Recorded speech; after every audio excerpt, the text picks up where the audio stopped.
স্বাধীনতা যুদ্ধে এই বাংলাদেশের জন্মের মোমেন্টাম ছিল শহীদ রাষ্ট্রপতি জিয়াউর রহমান। বহুদলীয় গণতন্ত্রের প্রবর্তনের মোমেন্টাম ছিল শহীদ রাষ্ট্রপতি জিয়াউর রহমান। বৈষম্যকে দূর করে স্বৈরাচার বিদায় করে আবার গণতন্ত্র পুনঃপ্রতিষ্ঠার মোমেন্টাম ছিল দেশনেত্রী বেগম খালেদা জিয়া। আজকে এই গোবিন্দগঞ্জ তথা উত্তরাঞ্চল তথা সারা বাংলাদেশের আপামর জনসাধারণের ভাগ্য উন্নয়নের জন্য এই তলাবিহীন ঝুড়িকে আবার মেরামতের জন্য রাষ্ট্র কাঠামো মেরামতের ৩১ দফা দিয়ে মানুষের সামনে ম্যান্ডেট দিয়ে নিরঙ্কুশ সংখ্যাগরিষ্ঠতা নিয়ে দিন রাত পরিশ্রম করে আরেকটা মোমেন্টাম জনক তারেক রহমান আজকে আমাদের সামনে আছেন। আমাদের বাস্কেটে যতগুলো মোমেন্টাম আছে, যতগুলো গতিবেগ আছে, যতগুলো স্ফুলিঙ্গ আছে, তোমাদের তার ধারে কাছেও নাই। এজন্য বলতে চাই, এই বাংলাদেশের জন্মের ইতিহাস জিয়াউর রহমানের, এই বাংলাদেশের সমৃদ্ধির ইতিহাস বেগম খালেদা জিয়ার, এই বাংলাদেশকে আবার হাল ধরে সামনে এগিয়ে নিয়ে যাওয়ার ইতিহাস গড়ছেন মাননীয় প্রধানমন্ত্রী জনাব তারেক রহমান, যিনি এই জুলাই অভ্যুত্থানকে যথাযথ মূল্যায়ন করবেন। মনে রাখতে হবে, আগামী যতগুলো প্রতিকূলতার সামনে আসছে সবগুলো আমাদেরকে ঐক্যবদ্ধভাবে পার করতে হবে। আমাদের মাঝে শহীদ জুয়েল রানার মা উপস্থিত হয়েছেন। শহীদ জুয়েল রানার মা আমাদের মাঝে উপস্থিত হয়েছেন। আমরা সবাই শহীদ জুয়েল রানার জন্য যেমন দোয়া করব, ওনার রেখে যাওয়া পরিবার বর্গের জন্য আমরা প্রাণ খুলে মন খুলে ইনশাআল্লাহ দোয়া করব। প্রিয় ভাইয়েরা আমার, লড়বো মোরা করবো দেশ। শহীদ রাষ্ট্রপতি জিয়াউর রহমান তৎকালীন মেজর জিয়া স্বাধীনতা ঘোষণা করেছেন। I major Zia do hereby declare the independence of Bangladesh. শুরু হলো বাংলাদেশের যুদ্ধ। বাংলাদেশ স্বাধীন হলো 20, 30, 40, 50 বছর পর। আমরা কি শুনতে পেলাম, দেখতে পেলাম? স্বাধীনতার যুদ্ধের ঘোষক শহীদ রাষ্ট্রপতি জিয়াউর রহমান, সে নাকি স্বাধীনতার ঘোষণা দেন নাই। ঠিক কিনা বেটা? 30 লক্ষ শহীদ, সে শহীদের যে তালিকা, আমি বাংলাদেশের অন্য কোন জায়গার কথা বলি না ভাইয়েরা, আমি আমাদের মুক্তিযুদ্ধ, আমাদের গোবিন্দগঞ্জের সম্মানিত মুক্তিযোদ্ধারা, তাদের কাছে আমি ক্ষোভের কথা শুনেছি। অনেকগুলো ভুয়া মুক্তিযোদ্ধা গোবিন্দগঞ্জের তালিকায় লিপিবদ্ধ হয়েছে। আগামী দিনে দেখা হবে, কথা হবে,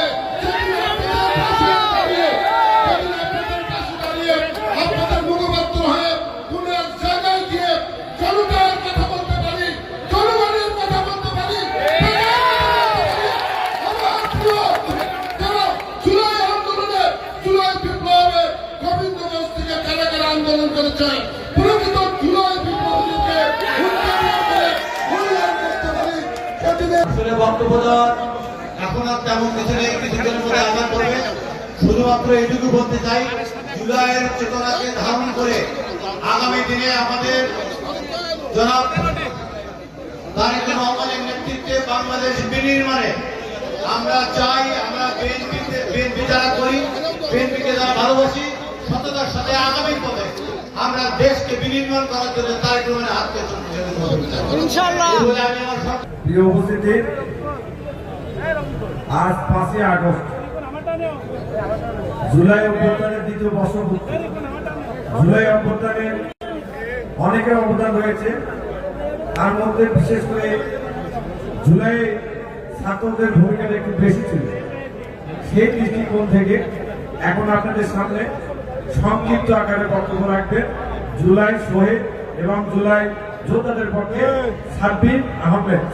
বঞ্চিত আছেন, তালিকাভুক্ত হন নাই, সবাইকে তাদের প্রাপ্য সুবিধা অঙ্গীকার করে আমি বিদায় নিচ্ছি। সবাইকে ধন্যবাদ। আসসালামু আলাইকুম ওয়া রাহমাতুল্লাহি ওয়া বারাকাতুহু। অভ্যুত্থানের দ্বিতীয় বর্ষপূর্তি। জুলাই অভ্যুত্থানে অনেকের অবদান রয়েছে। শহীদ পরিবার এবং আমার সহযোদ্ধা জুলাই যোদ্ধাগণ, আসলে আমি ভালো নেই, কেন বলবেন জানেন? যে আমাদেরকে যেন 5টা মিনিট করে সময় দেয়, অন্তত 2টা কথা শুনে আশ্বস্ত হতে পারে, কিছু চাই না, জাস্ট 5টা মিনিট সময় চাইবো, ওনার কথা শুনে যেন আমরা আশ্বস্ত হতে পারি। তাছাড়া আমরা কখনো একা ভালো থাকতে পারবো না, এটা সবাইকে মানতে হবে। আমরা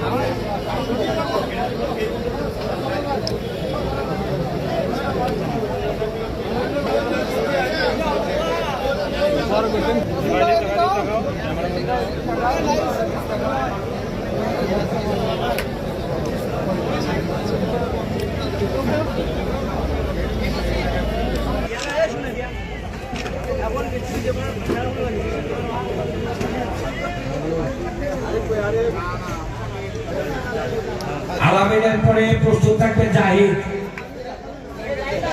ছাত্র দলের যুগ্ম আহ্বায়ক, হিন্দু বৌদ্ধ খ্রিস্টান কল্যাণ ফ্রন্টের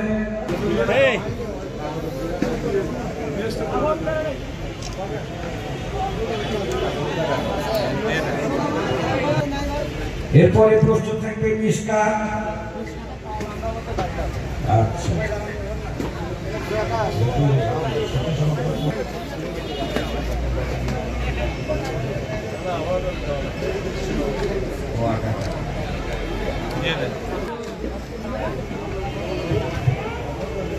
জীবন জীবন প্রস্তুত থাকবে জীবন।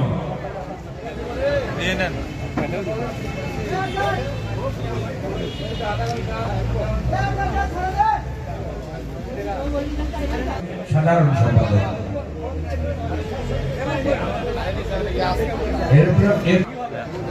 পৌর যুব দলের সদস্য সচিব আনোয়ার হোসেন গোলাপ,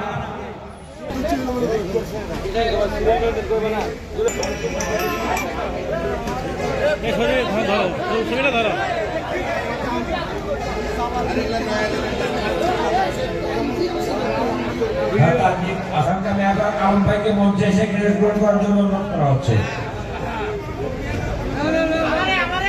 আমাদের থানা ছাত্র দলের জিসান,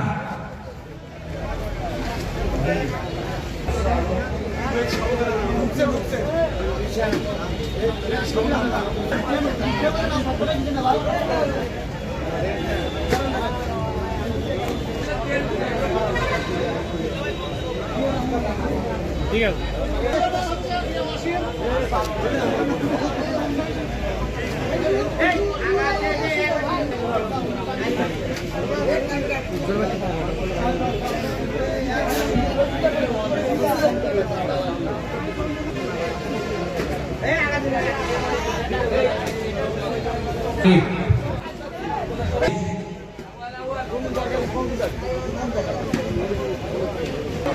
এরপর ছাত্র দল নেতা আউয়াল, সভাপতি শ্রী জিতু ঘোষ,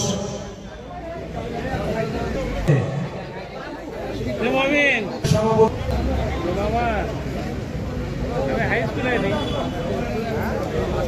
হাই স্কুলে টার্নিং কোনটা?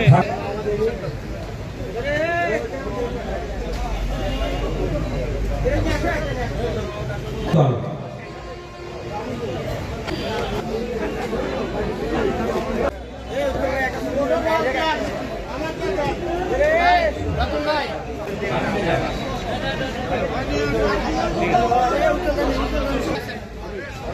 বর্তমানে আহ্বায়ক, ভারপ্রাপ্ত আহ্বায়ক হাবিব ভাই, আমাদের সাথে সাজাপ্রাপ্ত আসামি রতন ভাই, অনেক মামলা আমরা শিকার।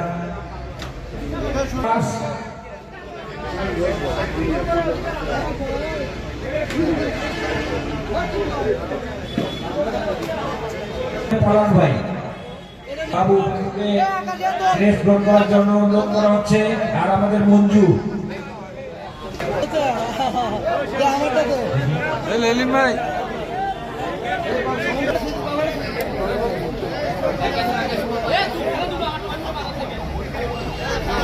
ঘোষণা করলেন। সবাই ভালো থাকবেন, সুস্থ থাকবেন।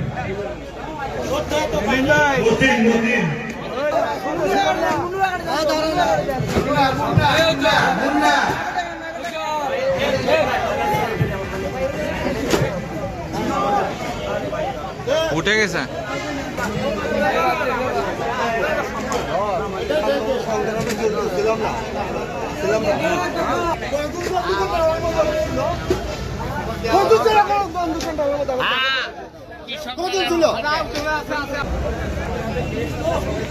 ঠিক আছে